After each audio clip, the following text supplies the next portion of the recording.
안녕하세요, 주야TV입니다. 오늘 원피스 1012화 떡밥 분석입니다. 떡밥 분석은 직접 주요 장면과 주요 대사를 보며 분석하는 심층 분석과는 달리 해당 화의 떡밥을 갖고 이야기하는 분석 영상이니 참고해주세요. 원피스 1012화 떡밥 분석 바로 시작합니다. 첫 번째 떡밥은 칸조루는 자신에게 맡겨달라고 말하는 키쿠입니다. 키쿠가 다시 한번 칸조루를 베겠다는 말이 나오며 몇몇 분들이 키쿠의 스파이설을 다시 제기하고 있습니다. 키쿠가 칸조루를 계속 상대하겠다고 자처하는 게 또 일부러 안 죽이려는 거 아니냐라고 말이죠. 사실 키쿠는 처음 스파이 얘기가 나올 때 칸조루와 더불어 스파이 후보 중 한 명이었습니다. 특히 결전 전 배가 안 올 때 가면을 쓰고 있어 홀로 얼굴을 가리며 우는 척을 하고 있다라는 이야기도 있었죠. 다만 스파이는 칸조루로 밝혀지면서 스파이 이야기는 끝나는 것처럼 보였습니다. 하지만 스파이가 밝혀진 이후에 키쿠가 칸조루를 만나 그를 베었지만 칸조루는 살아있었습니다. 키쿠가 제대로 베지 못한 탓이었죠. 이때부터 키쿠의 스파이설이 다시 조금 나왔죠. 근데 키쿠가 자신이 칸조루를 처리한다고 말하면서 또 스파이설이 대두됩니다. 물론 자기가 제대로 처리 못한 죄책감에 칸조루를 다시 베려가는 걸지도 모르지만 정말 일부러 칸조루를 죽이러 가는 걸 막는 건가 생각이 들기도 합니다. 사실 저는 키쿠가 칸조루를 상대할 때 약간 이상한 점이 있기는 했었습니다. 이상한 점은 바로 원피스라는 만화적 특성에서 나오는 카타르시스라는 감정입니다. 원피스 스토리의 특징은 악역들이 선량한 자들을 바다 끝까지 괴롭힙니다. 그리고 루피 일행이 등장해 이 악역들을 해치우죠. 다만 피해자 중에 몇 명은 직접 악역 중 한 명을 상대합니다. 드레스로자 편에서는 키로스의 아내를 죽인 디아만트는 키로스와 매치업이 됩니다. 이 부분은 독자들이 느낄 수 있는 카타르시스죠. 자신이 당한 것을 직접 복수하는. 제가 이 이야기를 왜 하냐면 사실 칸조루에게 제일 상처를 받은 사람은 키네몬입니다. 물론 키쿠도 상처를 받은 건 맞지만 키네몬만큼은 아니라는 거죠. 키네몬은 사무라이들의 수장이기도 하고 20년 뒤 미래로 가서도 이 둘은 가장 붙어 있었죠. 즉 카타르시스는 키쿠가 칸조루를 베는 것보다 키네몬이 베는 게 더 어울린다는 거죠. 게다가 칸조루는 대중연극단에서 태어났고 조상의 죄로 박해를 받아 변질한 케이스입니다. 이조와 키쿠 역시 칸조루와 비슷한 계통인 무용 관련 종가이며 아버지가 죄인이었죠. 아버지가 죄인이었던 만큼 키쿠 역시 칸조루와 같은 박해를 받았을지도 모릅니다. 그리고 변질한 걸지도 모르죠. 과연 다시 오르는 키쿠의 배신자성 어떻게 봐야 될까요? 다만 아직까지는 분명하게 가능성이 낮다고 생각합니다. 키쿠의 스파이설은 더 지켜봐야겠네요. 다음 떡밥은 페로스페로에게 가는 네코마무시입니다.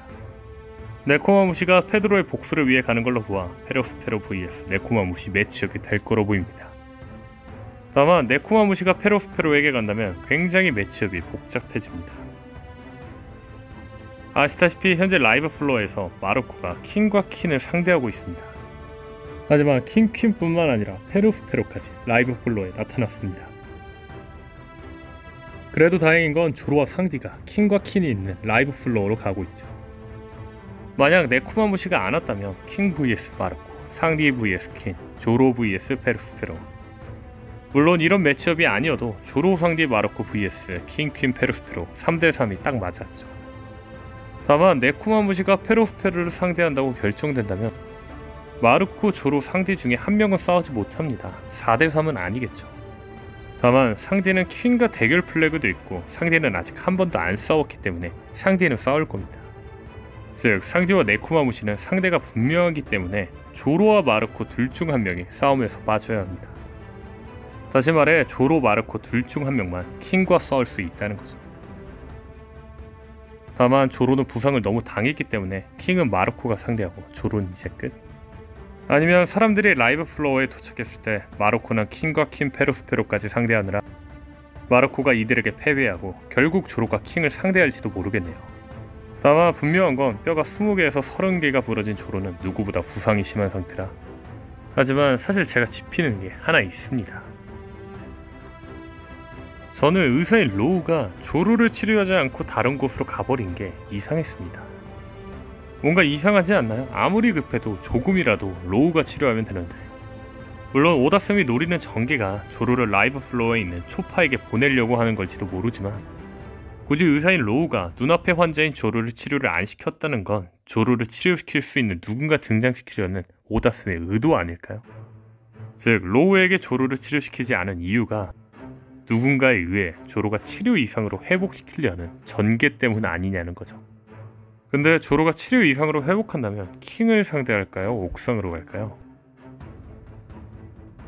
일단 이 실루엣이 다 죽어가는 사무라이들을 치료시킨 만큼 이 실루엣이 조로를 치료시킬지도 모르겠네요. 하지만 사무라이들 치료한 걸 보면 조로 치료 문제는 더 생각해봐야겠네요.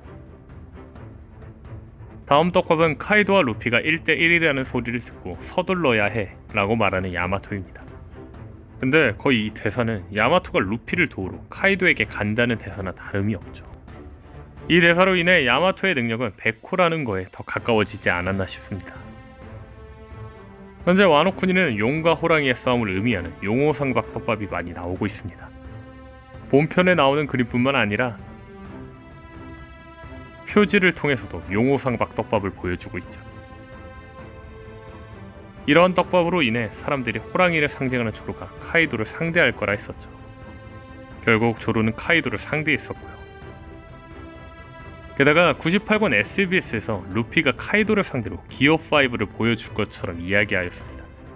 근데 또 기어5는 타이거맨으로 예상되며 용호상박 떡밥을 해결해줄 거로 보입니다. 만약 이번에 야마토가 카이도를 상대하러 올라간다면 백호로 변해 또 한번 용호상박 떡밥을 해결해주지 않을까 싶네요. 다만 제 가설대로 야마토가 백호 능력자이고 루피가 기어5 타이거맨으로 카이도를 상대한다면 조로는 옥상으로 다시 올라갈 확률이 커집니다. 이게 무슨 말이냐면 와노쿠니 용호상박 떡밥대로 호랑이를 상징하는 기어5 타이거맨 루피, 백호의 능력을 가진 야마토가 용카이도를 상대한다면 호랑이를 상징하는 조로만 빠지는 것도 이상하다는 거죠. 앞서 말한 것처럼 네코마무시가 페로스페로를 상대한다면 어차피 조로와 마르코 둘 중 한 명은 라이브 플로어 전투에서 빠져야 합니다. 즉 정말 용호상박 떡밥으로 호랑이 루피 야마토와 용 카이도가 싸운다면 호랑이를 상징하는 조로가 딱 빠지면서 옥성으로 올라오는 게 자연스럽다는 거죠. 일단 오늘 영상은 여기까지입니다. 시청해주셔서 감사합니다.